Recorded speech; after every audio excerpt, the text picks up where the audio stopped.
It is lovely to see you all again. Happy New Year. Happy New Year. And it's lovely to start a new year with a new open mic. So let's give a round of applause in advance to everyone who is about to come up.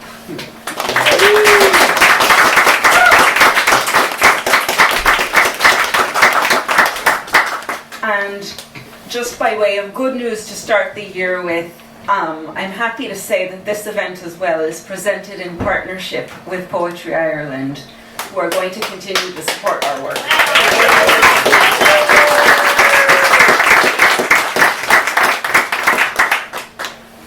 That's all the announcements.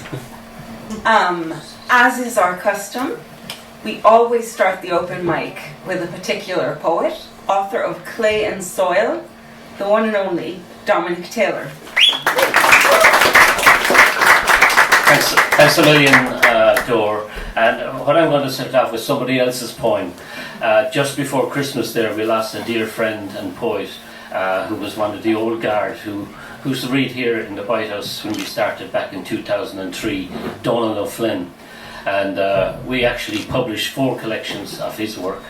And just as a tribute to him, I'm going to read, this is the final book we published for him, Matic. And I'll just read the last poem in the book as a tribute to Donald. And I have another one of his books there as well, so I'm giving these away free afterwards. Okay, this is called The Church Told Him. The church told him, do not speak with the dead. It's the devil disguised. He did not believe that, never accepted it, spoke with them, but always said a prayer to the good God about communication. Said he spoke with Teresa Newman often, talked to her about St. Pio and both of their stigmata, believed profoundly in the Christ and all his teachings. Said they spoke about the Immaculate Conception and the Virgin Birth. Teresa explained entirely why the sinlessness of Mary was so vital to the Church. He accepted this entirely. I am not so sure, and will continue to investigate. Keep the lotus and the logos, the rose and the cup, ever before my eyes. See all religions, myths, as I see the common pig, loved and hated at the same time. Thank you very much. I won't keep you long. A lot of people to read, so I'll just read a quick poem from my own book. This is called Mother, about my own mother. The thing about Mother is, she got straight to the heart. Gave me no chance to compose myself or catch my breath. Like that time in the station bar when she came to wish me a safe journey.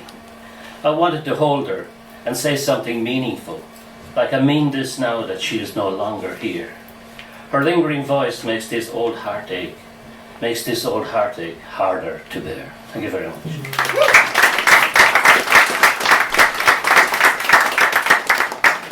Thank you very much, Dominic.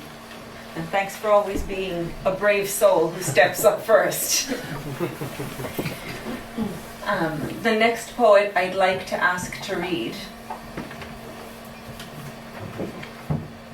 is one who wins every second or third competition for poems as Gaeilge, and does a lot for other poets. And last month we ran out of time and were so disappointed we couldn't hear you, Tommy. So let's give Tommy a warm round of applause.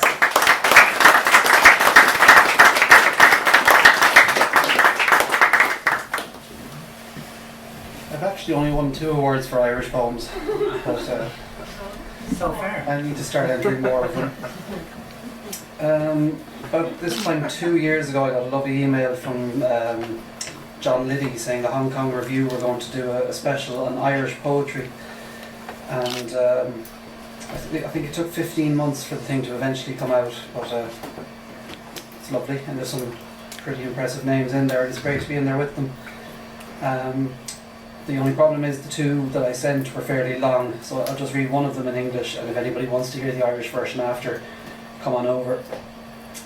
I've also been working on this one since, so it's not the latest version of it, but still, somebody thought it good enough to put in print.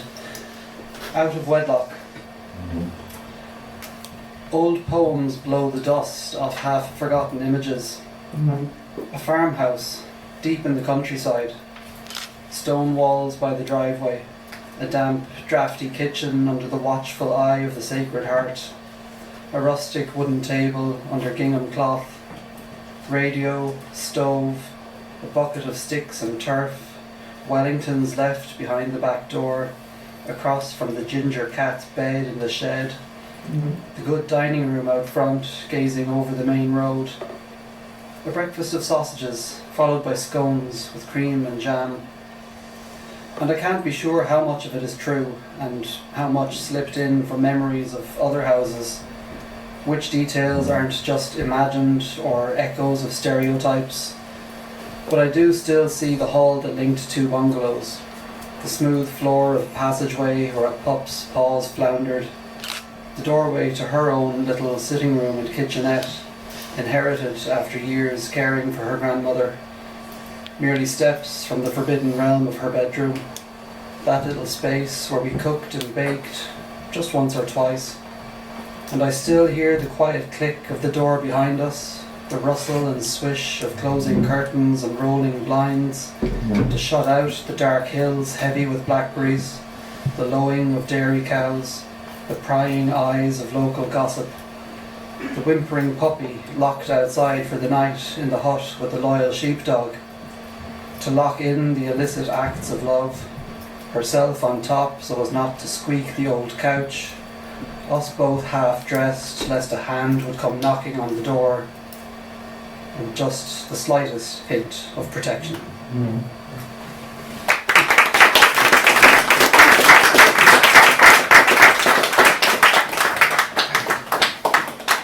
Thanks very much, Tommy. Now, before I forget, there were a couple things I forgot to say earlier. One is, as is our custom, we're passing around a poster of tonight's event, and if you would like to leave a nice, encouraging comment to Richard about the reading, please feel free to do so. I'll pass it around, and I'll start from here. And the other thing is, we have a kind request to please not touch the mic when you're up here, just because it's been acting up a little bit, and we don't want to encourage its rebellion too much. The next poet is their latest work. I really valued recently when I got a rejection. It's the antidote to all rejection letters. And I just love his work. Edward, will you come up and give us?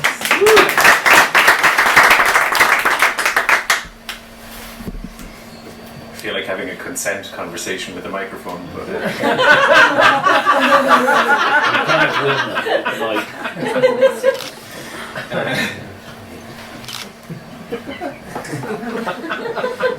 so this is one of the rejection letters that Dor was very kindly speaking about, and I have too many of them, so I am doing a discount January rate for them, so if anybody is interested anyway, I have a few in my bag. They're €10 for January. This one is called, this one is written to a Mr. Patel. Dear Mr. Patel, thank you for sending us these poems, which I will have to reject on the basis that it is clearly stated we are a journal that only publishes women. The name Gyno Poetry is a statement of intent and also a pun on no guy. But we do regret it if we have been misleading in our aims. Your strongly stated claim to having valuable insight into female issues and experiences sadly does not affect this policy. I'd have to assume you possess a penis, and so you will just have to send these poems elsewhere. All best wishes, Harriet Knight, poetry reader and social media manager. And Yeah, some of them are classy. Some of them actually are classy. But you don't want the classy ones, you want the smut. Go on. I'm going to get classy, hopefully, for the next very short piece. This is a poem. Dominic mentioned our poet and friend Donal O'Flynn, and yeah, it was a big shock to find out that he passed. It was actually your Facebook post is the one referenced in this poem. It's actually how I found out. But this poem is written about Donal. It's called "My Dead Poet Society Grows as Do the Vines." For Donal O'Flynn. My dead poet society grows. The hearse steers gently into my brain via a Facebook post by the man who introduced us. Yet another spade splits soggy December earth, when the sky, the past week, I see it now, has been your hair, the windswept, yet always neatly combed sky. Another poet's name chiseled in grey stone, and the vines already into their plans to take it in their slow, sure embrace. Thank you.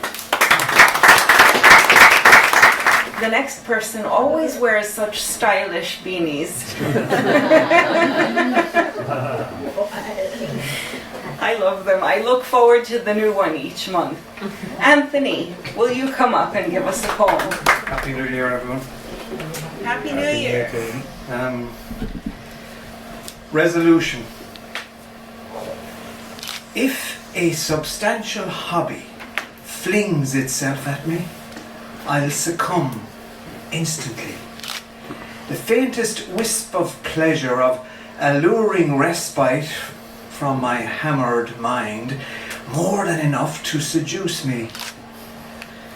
My poor, blanched, hammered mind, buffeted far and wide beyond distraction by politically perfect verbiage, clangorous upspeak, Southern California's twang on tongues from here to the cliffs of Deneen, and atop the oppressive pile, the use of the word so in answer to every conceivable classic question.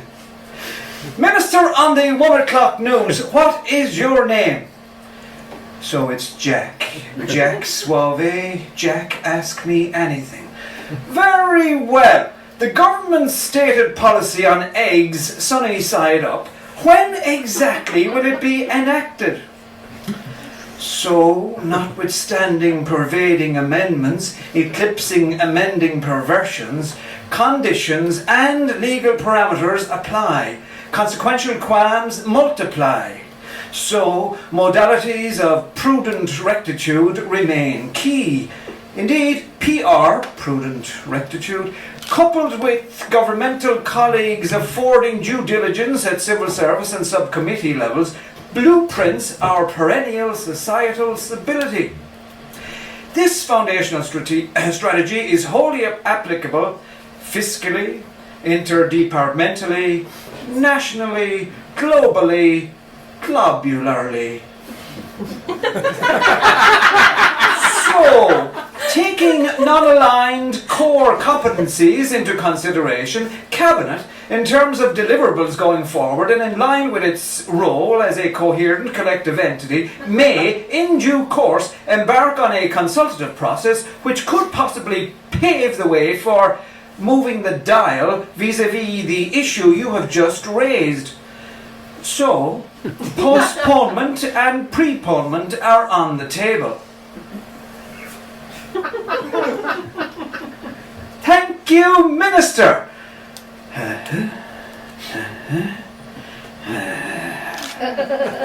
So, if anyone out there happens to harbour the whereabouts of a full-blooded, well-rounded and ravenous hobby, contact me, please. Thank you, Anthony. We always need a few giggles. Let's give him another round.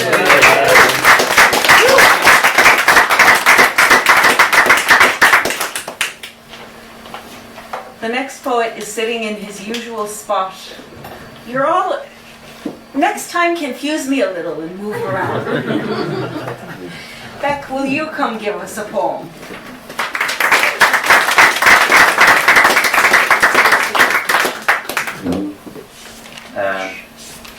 Poetry. The book of the 1,000 best poems in Spanish says that poetry is the expression of beauty. And I, among epigrams and old viejos, between haikus and satires that marvel my soul, that lead me through stupor, I wonder if there is something more. I wish for there to be something more, because I see the naked tree, its branches gray and opaque, and I think that's beautiful.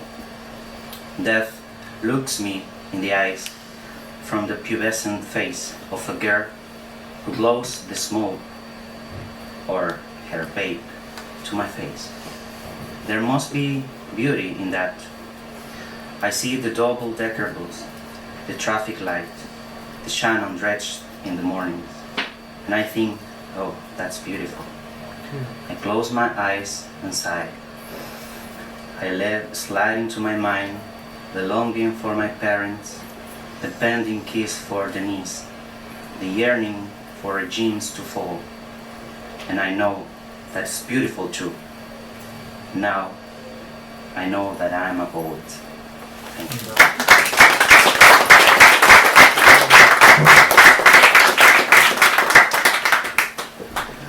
Beck, thanks so much for that. That was lovely. Next, another poet sitting in his, well, you move a little bit. I approve.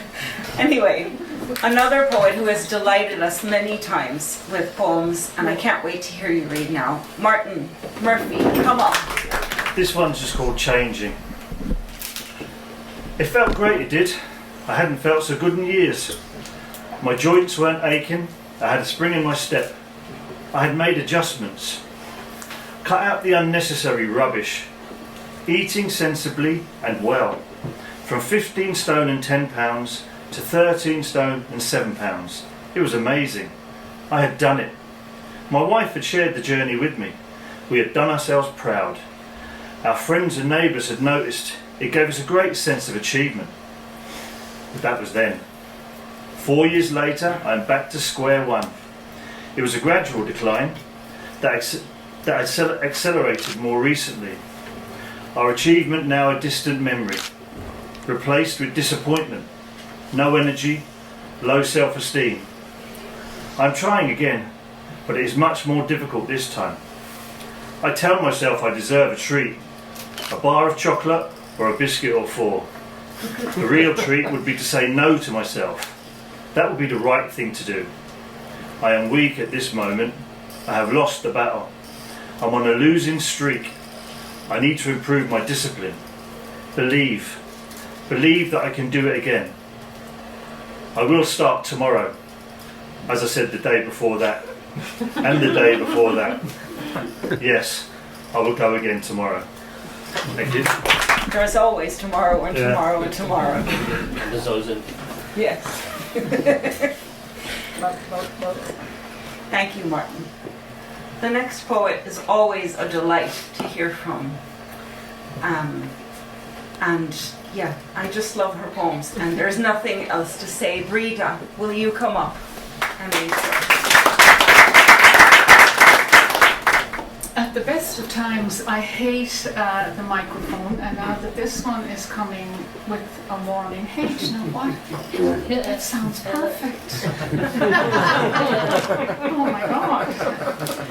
Anyway, I want to start by thanking Dor and Lauren for creating, as usual, a lovely atmosphere here again this evening. Thank you, ladies.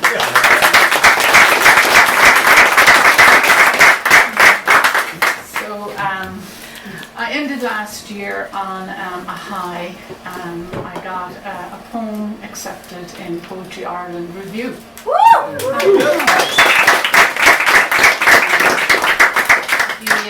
The theme for the issue is love poems for humans. And so the title of the poem is Tonight I'm in Love with Rock. So why write a poem about being in love with rock and roll? Well, what I wanted to do was dig back into that time in life when, you know, as a young person, I did want all of that noise, as it was called, in my life. So, tonight I'm in love with rock. Tonight I'm in love with rock and roll, the holy music that nurtured me, a bottomless duel between drum and guitar. I took it into my body, a gut wave, suffocating the long hours alone with my father's words, useless, ugly. The feeling of being in the sound, no, not that. I was the tempo, a rewired nerve sucked into light, refracted into the vermilion of old wounds and the indigo of wanting out. When it arrived, I was shattered, no, dissolved by the guitar solo's string squeal. I became a smear of light between blackout and dawn, a street lamp lit clean by lightning, and the music buffed me flawless. I loved those rockers because they hurt out loud and I could not. My tongue, a small animal stunned in the road. Even then, I was training my bones to uncurve from my father's voice. I'm unashamed in my love for them. Alone in dressing rooms after the show, the reverb still electrifying their bones. Nothing, not love, not God, matched the high of the sound that tore through them.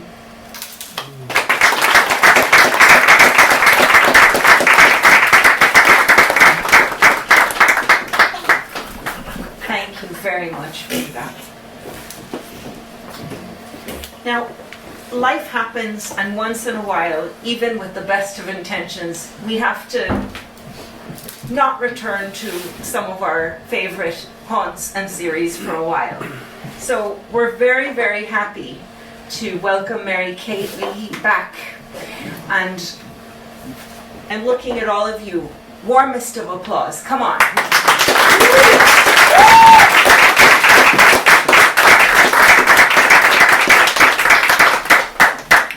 This poem is called Mirrored Wound.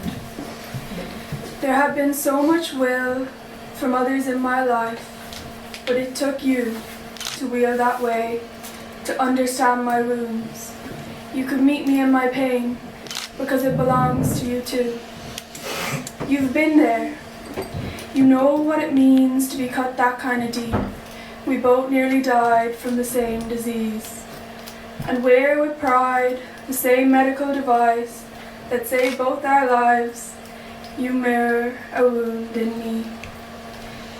You were the first that could see it, truly, that illuminated part of me in all its rawest light.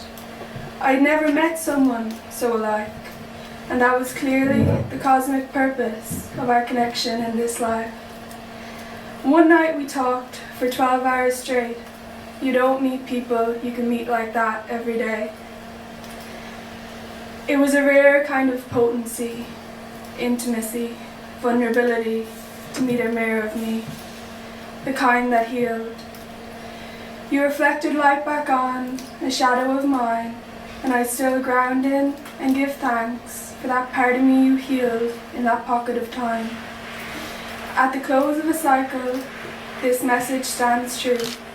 Those tears ran dry, it has never hurt the same, that is of course since you. Because today, only scars remain. And from that final sense of hope, I realised I've never had to walk my path alone.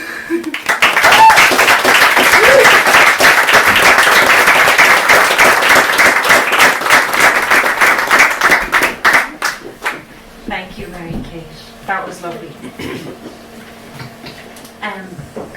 One of the treats coming to a place is when, like, it's lovely to see all the people we know and catch up with them. And it's also lovely when someone comes from a bit further afield to join us here in Limerick. So it's a special treat to ask John Noonan to come up and give us a poem.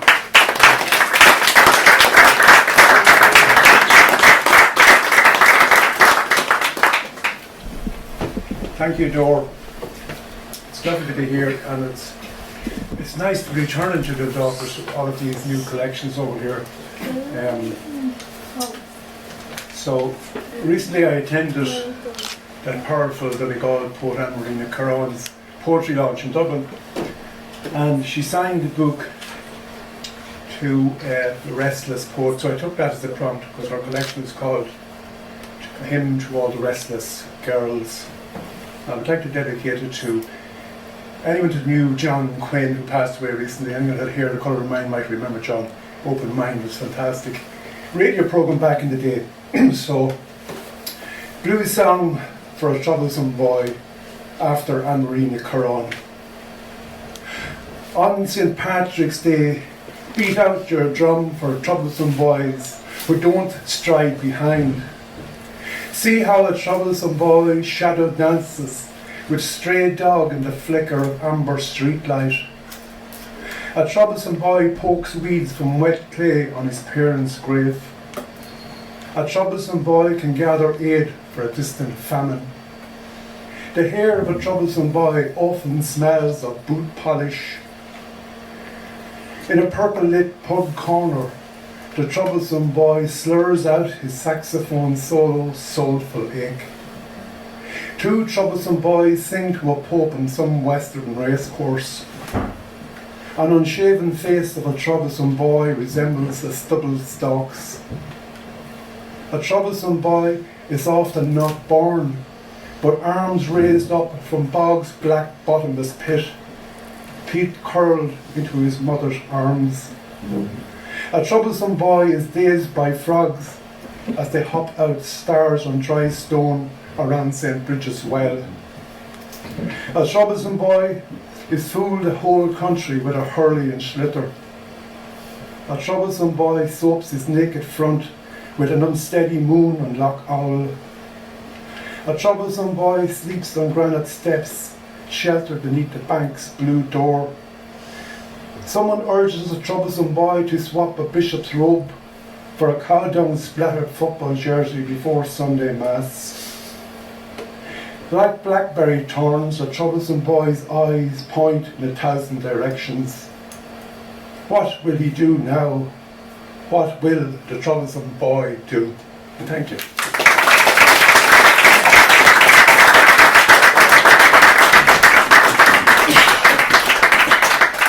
Thanks very much, John.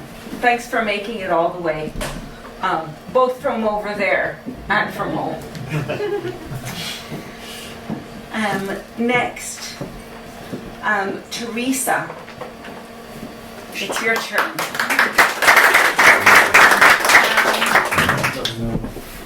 Perfect. I have two poems, and I apologize in advance. The first one is Ireland has the highest rate of young male suicide in Europe, and this is the mother's prayer. The title is My Baby Boy. Could I bottle the love I have for you, share it when you're old and low? Could I pull the memory of your skin in the moonlight's distant glow? Can I blend a tune to the rhythm of your breath all through the night? Could I bottle all my love for you, dear son, upon this night? You're just a little baby boy, about 3 years of age. Your PJs feature animals, and you know all their names. You prance and sing and cry and hug the way all small kids do. But you are my special baby boy, and I prayed so hard for you. A hug from you is merry, but a word from you is gold. I hang on every word you say, your wonderful tiny soul. I heard that being a mother would just split my heart in two, and I believe it thoroughly and don't know how to be far from you. For from the day you came to be, I have not been myself. I turned a key, unlocked a door, and reached a level of self-defining eulogy that cracked me open wide. And if I could live this whole darn life, I'd be forever by your side. And I'd take you back to when times are low, to that blissful little boy that slept each golden night so sweetly with nothing but a toy. I tell you, don't you worry about life and who you are, because you're gifted from the gods. You are a precious star. So little boy, return to that time when you were very small, and know that you are also loved, and avoid that wretched fall, that fall so deeply into darkness, into a life that ceases to be, because you are the world to us, to all, but especially to me.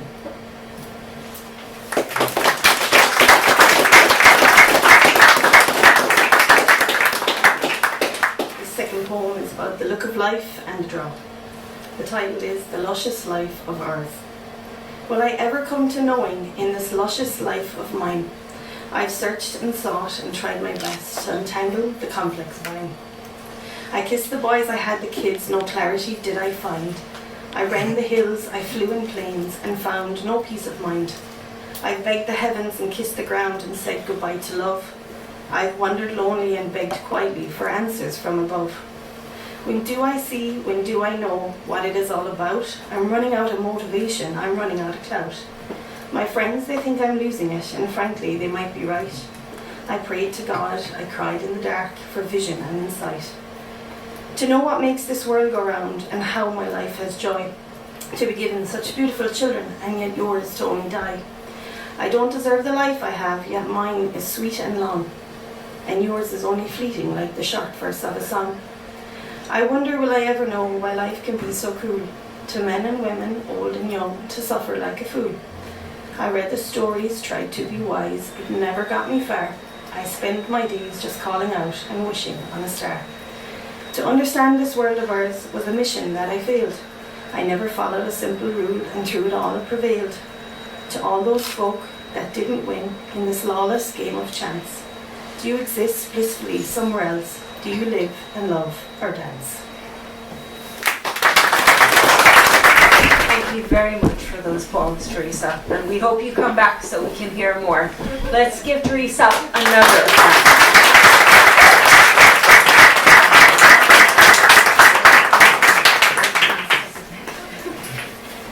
And next, he needs really no introduction. He's a great poet. He supports other poets. Kieran, will you come up and give us? So, this is a sonnet. I've written a series of sonnets based on my self-identity and exploring that. And this is in memory of my grandmother who died at 101 and taught me how to cope with life. So, this is Defiance. Who rises to the challenge that time sets? Sitting there, sunk in your day room chair, appalled at the absurdity. I can't believe my grandson has grey hair. When I call you in jest, Mrs. Griffin, you claim your full height, all 5'2", and solemnly proclaim in all good truth, I'm a Burke, I only married a Griffin. You'd say God fixed the back to the burden, with understated pride at your defiance. Oh, that sheer defiance was all we needed, but to defy, you knew, is our best chance. Often, in a single life's pursuit, a sense of truth is something sometimes mute. Thank you. Thank you very much, Kieran. I knew I was getting just a tad older when the words, "Oh, you've gotten so big," came out of my mouth for the first time to my niece a few years ago. Next, Sunny, it's lovely to see you sitting there every time. Happy New Year, everybody. I wanted to give an advertisement plug here for Edward's rejection letter. I read his books back cover to front cover a few times, and now is the best. What's the thing that people do, injections for immune system? Vaccine, yes, that was the best vaccine for all of my rejections. I am not kidding you. Even I receive rejections from people. I'm like, oh yeah, no big deal. Anyway, so here's my poem, Dungeons and Breaths. Not as happy. Do you remember long ago, on the playground far away, we lived in awe of every skill we found, every place we claimed, every sight we held. Not a whiff of disapproval, only curiosity. The way we played, how we ran and tumbled, how we climbed and fell, screaming in joy, hollering excitement, shivering in fear. We were free, free to express, free to be. Then came evaluation, came comparison, came judgment, came punishment, came sentencing. It's not okay to make a sound. It's not okay to move, not okay to play, not okay, not okay, not okay, until it was not okay to simply be.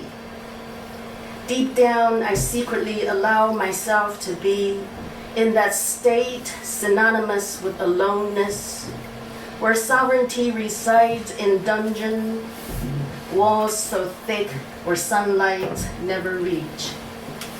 Unconditional acceptance, no more. Non-judgmental witnessing, gone with the wind. Space held for authentic breaths, sealed with 6-inch nails.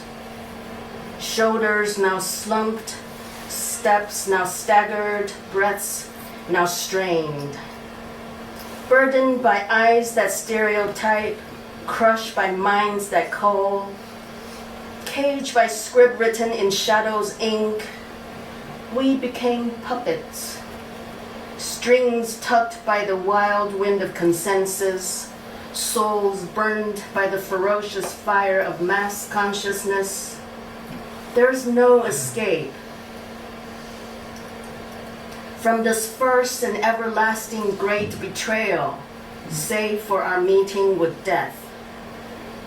Or perhaps a hopeful sunlit cave where hand-dug tunnels from our dungeons converge, where its current flows outside the group mind. Let the waterfall wash away our charred personas. Let butterflies thrive in our cultured garden. Let our spirit be refreshed in one another's care. Let freedom find us again. Thank you. The next poet I'd like to ask up. We first got to know you when you joined us as part of an MA showcase from UL, and since then this has become, I hope, a poetic home for you. It's lovely to see you, everyone, and hear you read, and kind of witness the blossoming of your writing. So Emmy, give us a poem.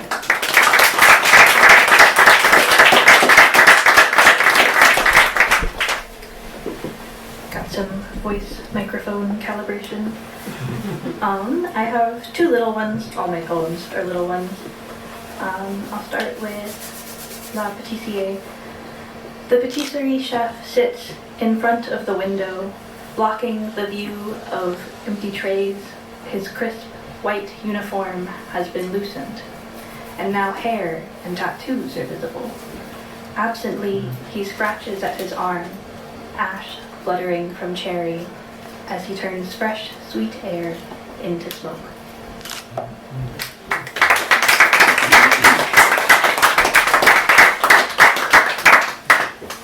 And this one's called A Blue-Collar Worker on the Deck at 7 p.m. It's more Americana. He'd lost a thumb in a shop accident a few years ago, and now he would gesture to himself with two fists and say, "Who has one thumb and a great idea?" or some stupid shit like that. And he'd drink beer from a blue and silver can, condensation smearing the dirt on his thick fingers, plaid sleeves rolled up to his elbow, hiding the fraying holes in the cuffs, but I knew they were there.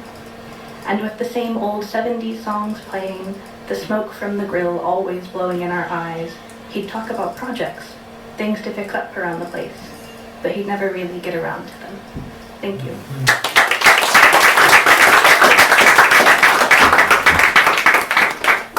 Thanks, Emily.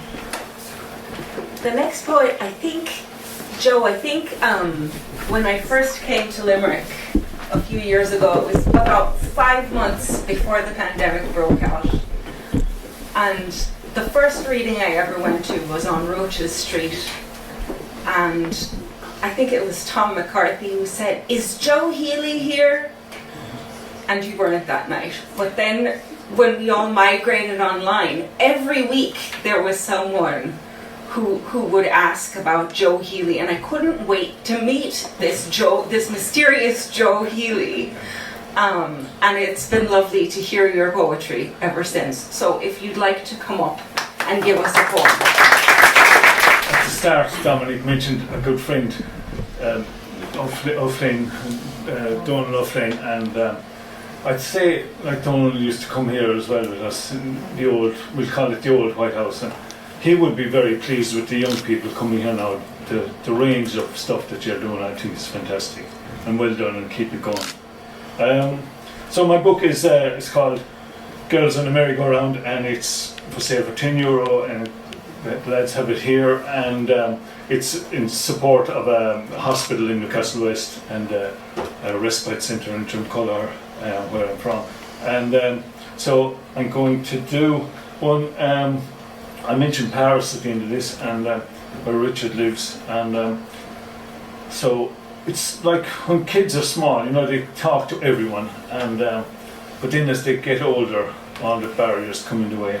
Crossing the court, Sunday morning basketball, while waiting for my son's game, I watch the under-6 boys practice. Each boy runs up bouncing a ball. They smile when they score. Some smile even more when they miss. Full of the joys of play, they race back to the end of the line. 7 are white, 3 boys black. I gaze across at 3 dads in the corner, on their own, no mixing. Their sons mix well, talk to the Irish. Muslims speak to Christians. I glanced at my Sunday paper. A photograph was titled "Hero of Paris Siege." It showed a black Muslim man. Maybe next week I might ramble over, talk to the parents at the other side, cross the coloured painted lines of the court, step over and chance my arm. Thank you.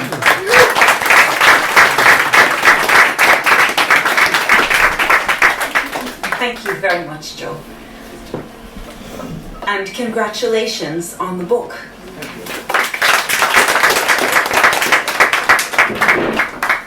Now we're going to take a tiny, not even break, just an interlude, to hear about a couple of exciting announcements that are coming up. Tommy, come up. should have mentioned it when I was here a few minutes ago, and I think Dominic announced one of them in December, but the Desmond O'Grady International Poetry Competition has been open for a few weeks. It, I think, runs until, is it the 7th of March? So get your entries in there through the Limerick Writers Centre website.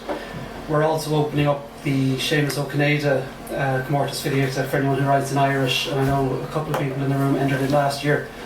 If you have anything new to send us, send it to the same email address, and all of the official news will be up on the website soon. Fermoga.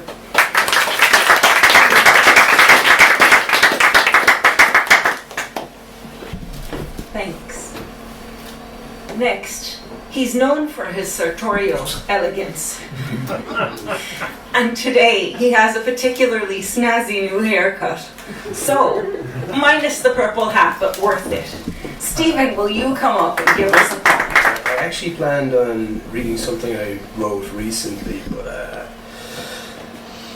based on someone else who just read something that resonated with me. Is it Teresa? Is that right? Yeah. I think I'll stand in solidarity with you, if that's okay. It's something that's quite important to me, and this is something I have probably not read here. I've read it once, probably ever, and it's written in a very, very unusual style. You'll see what I mean if I can find it, because I kind of archived it away from everyone so that nobody could see it, just in case people got a little bit upset. But so it's called What's in the Water. On, in, soak, clean, get dressed, go, work, eat, toilet, work, home, food, clean up, movie, bed, sleep, wake, stare, pain, anxiety, fear, sadness, and cry. Out, walk, rain, cold, wet, angry, upset, depression. Open up phone, where are you? Responded, phone in the pocket. Still walking, phone, beep, notification, open, hateful messages, sadness, anger, self-loathing, phone, switch off, pocket. Home, bed, sleep, cry. Wake, cry, scream, shower, clean, dry, dress, out. Walk, town, drink, laugh, stare, drunk, empty, walk, club, street, stop, walk, bridge, stop, climb, sit, contemplate, cry, get sick, climb off, walk, street, club, drink, drunk, laugh, home, bed, phone on, pass out, ringing, answer, hateful shouting, panic and anxiety, fear, get dressed, run out, running, sobbing hopelessly, run, still running, bank, river, sit, cry, phone messages, death threats, throw phone away, gone, still sitting, numb, finished, stand up and leave, can't move, don't care, broken, walk in, wet, socks are filling up, wet knees, chest, neck, chin, wait, wait, wait, wait. Awake, ringing, phone. Hello, am I okay? Do I need to talk? Why? Yes, I know. Okay, lunch, sure. Today? Okay, time? Now is fine. Yeah, I didn't plan on doing anything else today. Yeah, looking forward to seeing you. Oh, also, I need to talk to you about something. Yeah, I'm okay, I swear. No, seriously. Okay, I'm not crying. They won't leave me alone. Sobbing. Please come over, I need you. Hangs up, cries. Waits, waits, waits. Knock, knock. Run, running, open, hug, cry, still hugging. Talk, relax, breathe, smile, happy again. Out, lunch, message, switch off the phone. Smile, eat, talk, say goodbye. Hug, breathe, walk. Home, smiling, breathing, happy, alive, alive. I'm alive. Call them, ask them, tell them, then help them. If you see the signs that others can't, then act. You could save someone's life. Remember, sometimes there are no signs, so ask them if they're okay anyway and listen. Be kind, be gentle, be loving, but above all, remember, you don't know what everyone else is going through. So make sure to ask how they're doing. Some will not talk face to face. Others won't talk over the phone. Surprise them if you feel they are not themselves. Tell their closest friends and family that you've noticed something is off. Don't be afraid to say something to them, because the person will most likely need them. Depression, anxiety, sadness, despair, bullying, schools, work, strangers, social media. People suffer every day, so make sure to ask them if they're okay. And if they're not, that's okay too, because it's okay to not be okay. Save a life, stop and listen. Poetry for suicide awareness and depression. Thank you so much, both of you.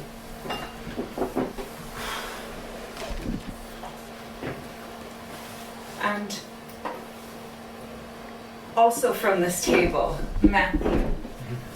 You're with a hat today. There we go. Well, you know, somebody's got to do it.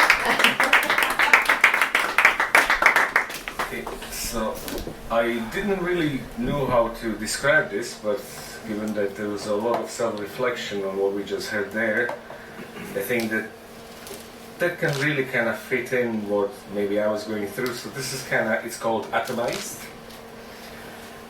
So here we go. Sitting in the bar, I always wonder why the cravings are getting stronger. Guinness, rum, whiskey at all bold. Looks like the night is about to unfold. Nuclear we have sometimes been, since we all were a team. Those days are now gone, but it looks like we never won. Being atomized is a myth. Somewhere in time we all been a tit. Those days are now a thought. We wish what was and what was not.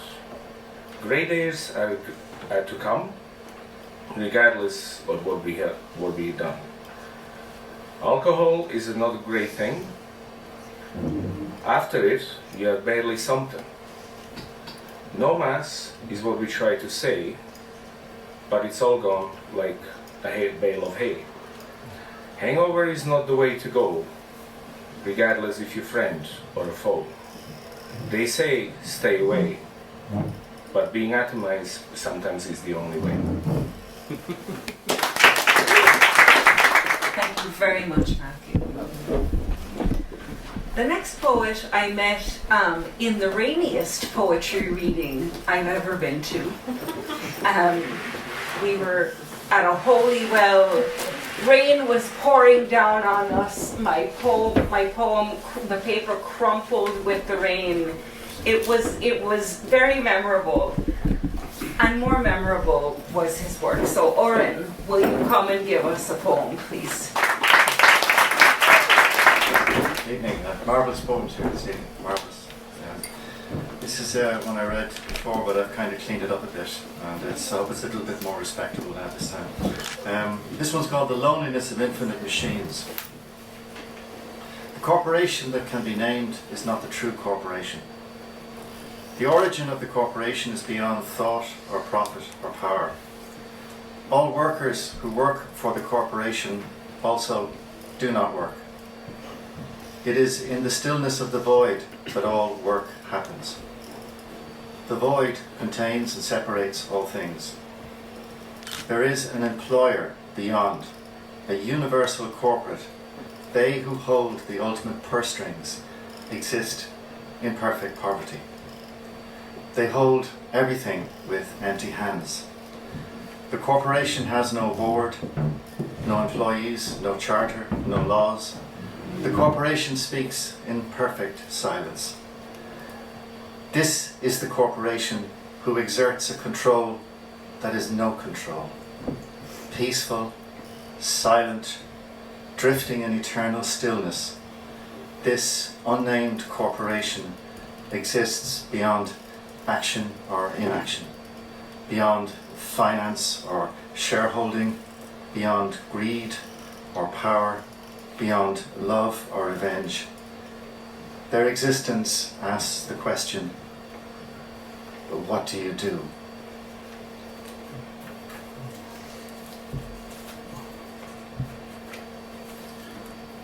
This is a love song to Lucifer.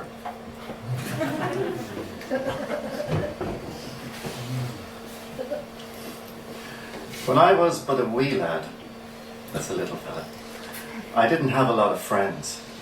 I took to writing love songs to not go around the bend. My mother took to rehab.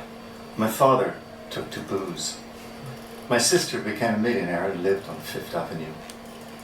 I drifted through my nightmares and I read Albert Camus. I loved too many lost souls. I mistook my muse for booze. Then Satan came to see me after one too many quaaludes. In a crowded late-night punk bar, it was getting after 2. He said, "Joe, I know you're wasted. I do all the drugs you do. I know you're kind of lonely. There are things you long to do. Life's a poison chalice. Life's a game for fools. Junkies, we just die in vain. Your psychiatrist said so too. You've got to write me love songs. You've got to tell the truth. You've got to fall in love with life. You've got to sing the blues. You're going to be a big star. You're going to make great art. No more late night drunk bars. No more one night stands. So now I'm up here singing. My veins are squeaky clean. I'm writing mostly love songs, and old Nick, he's on my team. My body's fresh and working fine. I long for death no more. Mama calls me twice a week. My spouse comes on the road. So make a deal with darkness. Don't let the void win out. Rock stars know the bottom line. The Ace Bubba rocks out.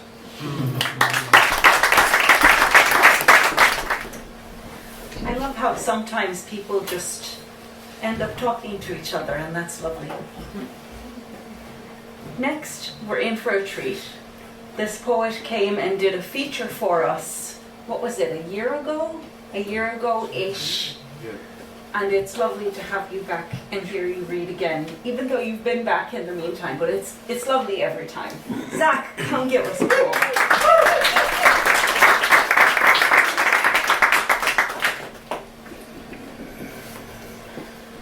Thank you, Dora. This one is called Kin.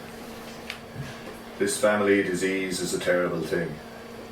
When a drink is what is wanted immediately in the morning, when a drink is what is needed after yet again mourning another member of our kin, but with you, kin, there was always a fine line between your habits and your gluttony, which became more apparent when you'd indulge to a point where you left your small kids go hungry, which became more apparent when you indulged to a point where you left your ex-wife suffering, struggling to pay rent when she was skint.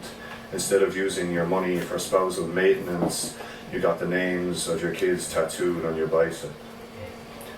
What good was that gesture to them, when at that time they could barely afford to eat?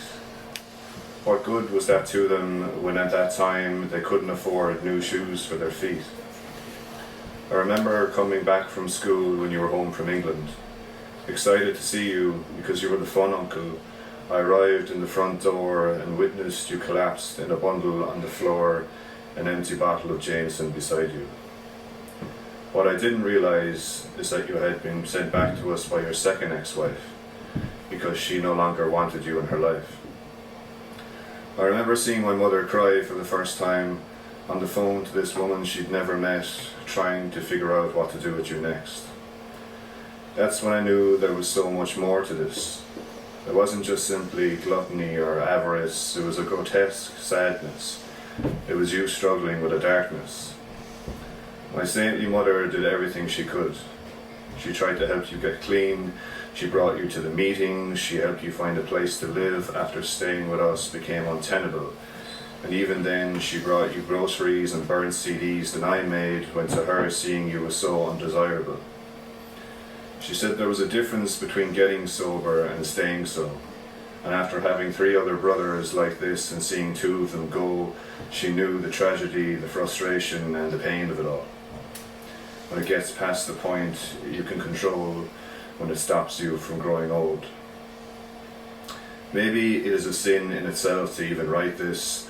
It's like I'm blurring the lines between loving who you used to be and being so self-righteous. I swear I'm not like this. I just miss that spark in your eyes before you had your first drink. I miss the way you used to think.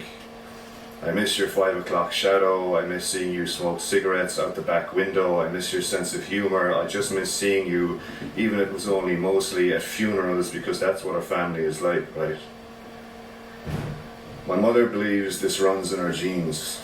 And she says sometimes she gets worried when she looks at me, for previously I'd be hell-bent on a 4-day bender with no end in sight. I don't deny that I do still indulge, I do sin, but when I think of you and how much I miss you, Ken, I have to say, no, that's enough. No more for me tonight. Thank you.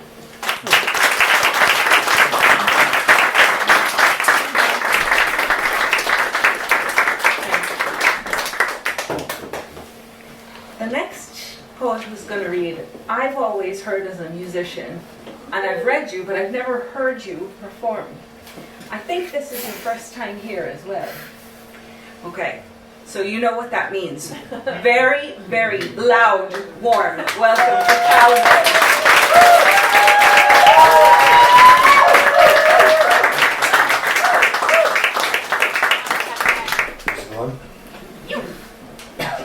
Cheers, Dor. I'm Cal. This is a poem I wrote maybe about 2 years ago, and I only finished it recently. So it's called "They Become the Sky." I went home by young, and by now a low fog set, pierced only by dark thorns of a city bereft of light, while day became the sky. I walked the wet walls as if clung, as thick as blackthorn briars, as a fierce reckoning of horns. You get lost along wall-like long corridors, surely, like a dog turning stray in the long summits hazing into fog. To the prisoners of those corridors, a city breathes like fluid-filled lungs, and you're only a damp spirit in the mist. My passing glance alone, as quick as winter's dusk, followed me home, and him passed out on a bed of stone. Sirens wailing keen for the dead and the dying, dreaming deeply so, moored on vents, surviving in plumes of steam rising, and they become the sky. Thanks.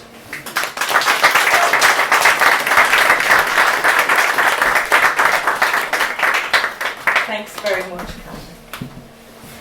Hope you come back and read some more for us.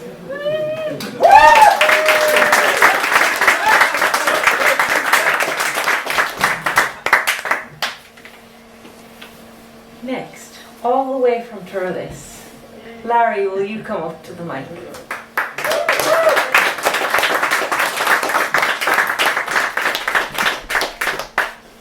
Thanks, Dor and Lauren. I know a few people here, and Cora and Dominic and Marion, a few more. I want to say, first of all, congratulations, Lauren, on a lovely mirror with your name on it there outside. Really good. Cost a lot. Cost a pretty penny now. Cost a lot. I was going to do, I'll let you decide, I was going to do something funny to finish up here. If you get fed up with this halfway through, you can start booing or something. Cock and bull story. We've all these, shannuckles or idioms. A lot of them involve animals, so I thought, let's try and put them all together. Can I read it? I heard this from the horse's mouth. It's called Cock and Bull story. I heard this from the horse's mouth one dog day afternoon, as it rained cats and dogs. The sacred how-now brown cow grinned like a Cheshire cat or a renowned bunny boiler. And just like an elephant, she never forgot. The cat had got her tongue. No longer the black sheep of the herd, acting the maggot, drinking the hair of the dog, with a badgering monkey on her back. But a leopard never changes her spots, so she cried crocodile tears when she couldn't make a silk purse from a sow's ear. She was on her high horse and had awoken man's best friend, a sleeping dog, a wolf in sheep's clothing, an old dog up to new tricks, normally as sound as a trout.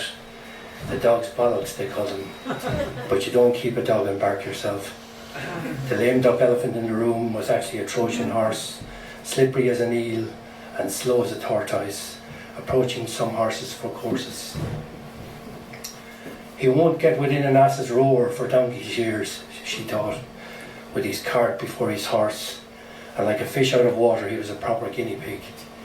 But a bird in the hand never flew on one wing, she thought, not in Cloud Cuckoo Land anyway, unlike the two in the bush, and curiosity almost killed a cat with 9 lives again.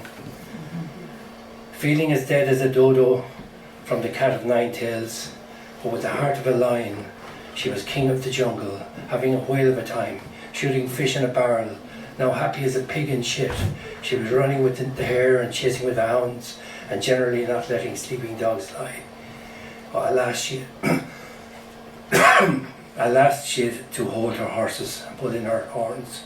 A little bird, not a dicky bird, told me she was as poor as a church mouse that had bred like a rabbit.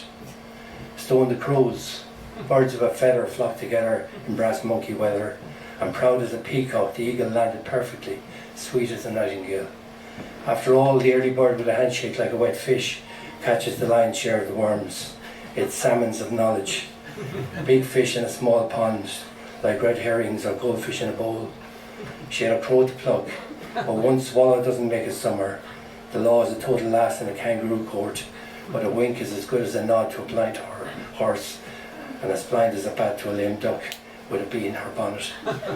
Quiet as a mouse and sneaky as a snake, with crocodile skin, and as cunningly sly as a fox, a leopard with unchanged spots never entered this one-horse town, and acting the goat, closed the stable door after the dark horse being brought to water had bolted it, nearly enough to make it drink.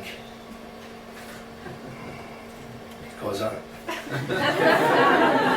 Hold your horses, she said, my kingdom for a horse, but you don't look a gift horse in the mouth. He made a beeline for the doghouse, playing chicken while going the whole hog. Obviously sauce for the goose, that wasn't sauce for the chicken-livered gander, who was actually going cold turkey. This all made for a bit of a dog's dinner, a toad in the hole if you like. He was flogging a dead horse, and they smelled a rat. It was total codswallop. A bit of a white elephant, a wild goose chase, trying to separate the sheep from the goats. There wasn't room to swing a cat, merely mutton dressed as lamb, they observed, while waiting for the cows to come home.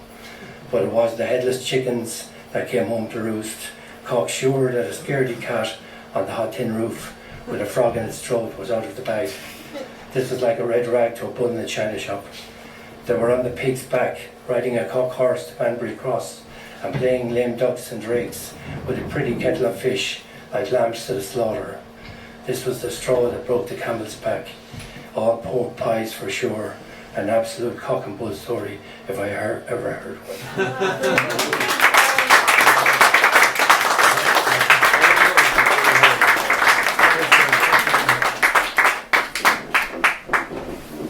Thank you very much, Larry. And that pretty much concludes our evening, folks.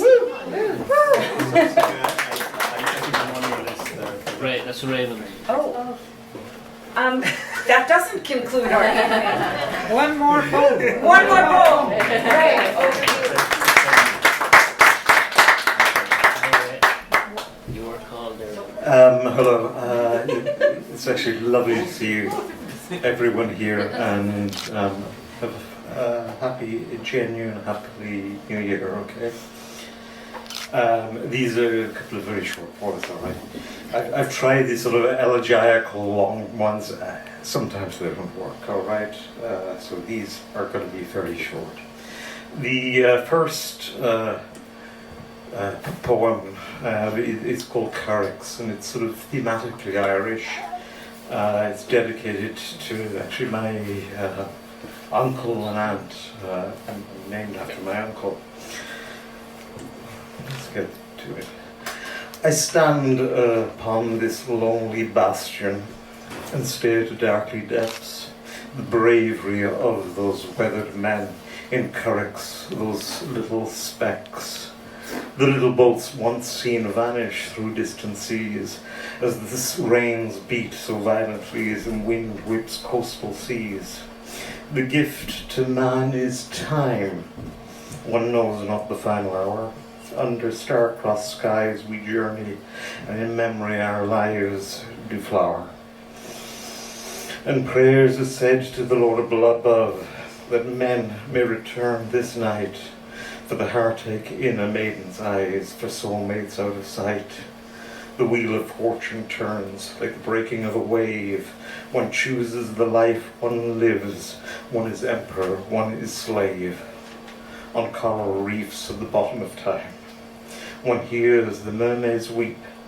After waves crash upon lives and fishermen yearn to sleep. And later that blessed night, through storm and ocean's churn, little specks in distance seen as the currachs they return.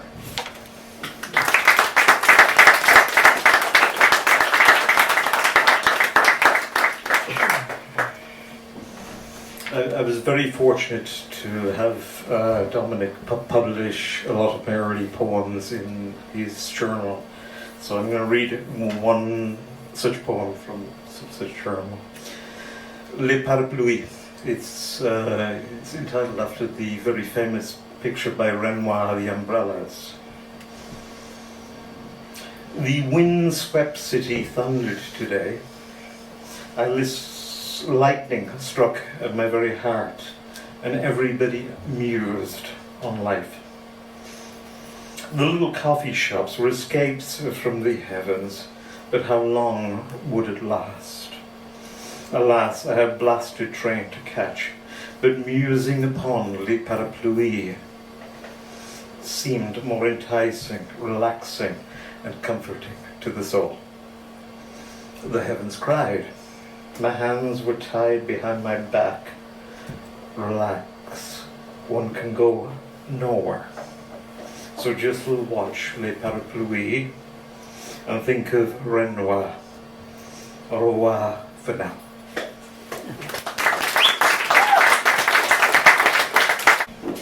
Again, this was something which was published collaboratively with Dominic, and one of the writing courses that Dominic facilitates and works. We're very hard on that.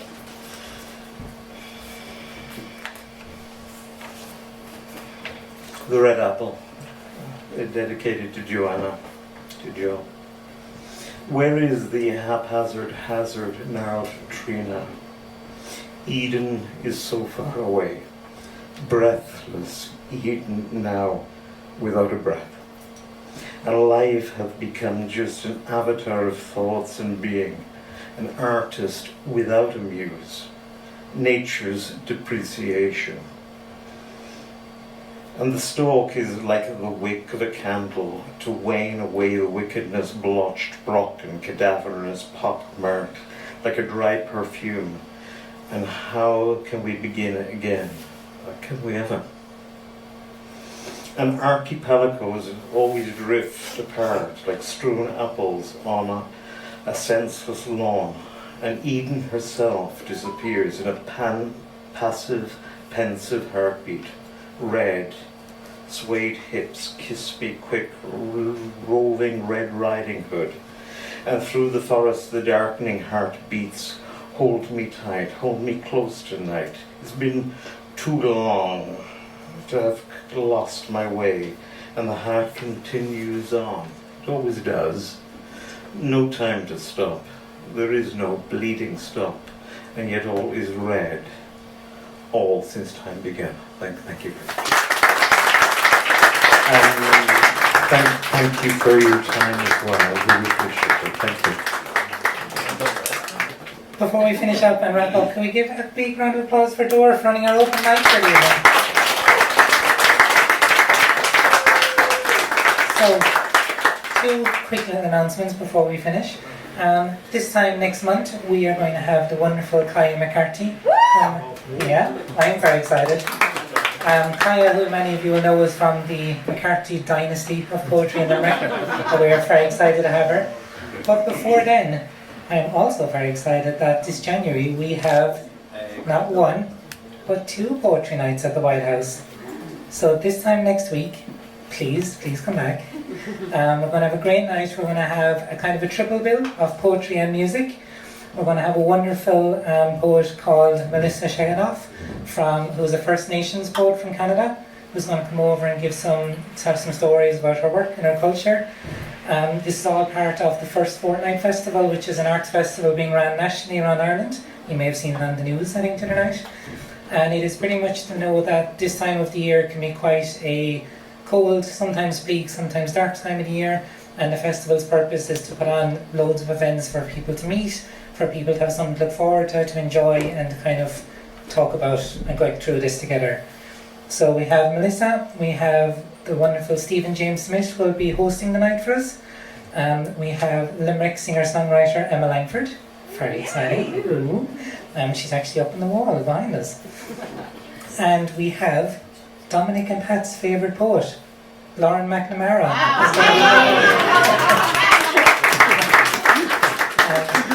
So please, Stephen and Emma and Melissa will be here, and they will blame me if we don't have an audience. So please do come along, have some fun. But that is next week, and as always, as we do with the White House, it is of course free to attend, and we will be delighted to have you all here. So, thank you all so much. Can we please give a big round of applause for our wonderful open mic? Dominic, Tommy, Raymond, Edward, Anthony, Beck, Martin, Ross, Frida. Very good. John, Teresa, Fionn, Sonny, Emmy, Joe, Stephen, Matthew, Oren, Zach, Calvin, Dor, Larry, and that's everybody. And of course, please give a huge round of applause to our wonderful featured reader of the night, Richard W. Houghton.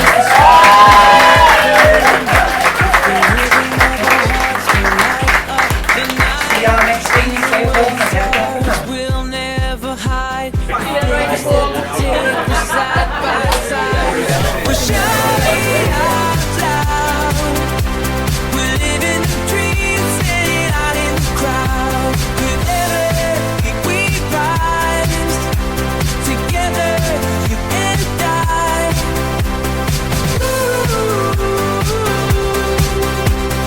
We dance through the night.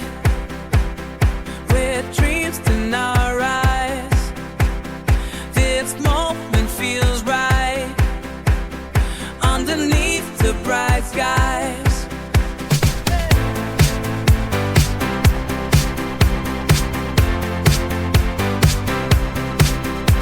With every we rise.